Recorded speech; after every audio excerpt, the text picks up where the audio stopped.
ఇగోనులా ఇంకొక ముచ్చట్లకు పోతే ఇవాళనైతే సచివాలయంలో అయితే క్యాబినెట్ మీటింగ్ పెడతారట.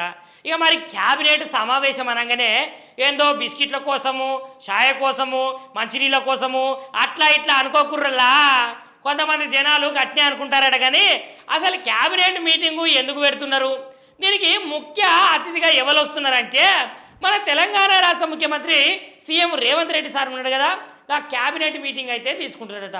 ఇక ఇలా మూడు అంశాల మీద సార్ అయితే మాట్లాడతాడట. ఇలా ఇక 3 అంశాలు ఏంటి అంటే ఏం లేదు, బనకచెర్ల ముచ్చట ఒకటి, స్థానిక ఎన్నికల ముచ్చట ఒకటి, ఇక అట్లనే అక్కడ ఎన్నికలకు సంబంధించినటువంటి నిధులు, ఇక సంక్షేమ పథకాలకు సంబంధించిన నిధుల సేకరణ అనే ముచ్చట్ల మీదనైతే సార్ మాట్లాడతారట.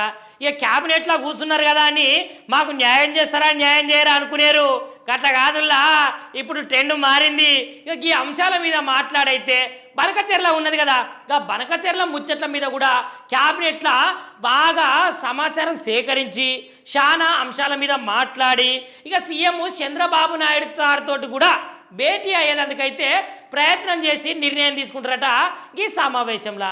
ఇక నిజానికి ఈ సమావేశంలో ఏది ఎప్పుడు ఎట్లా చేస్తారో ఒక్కసారి మనం వేచి చూడాల్సిందేనులా.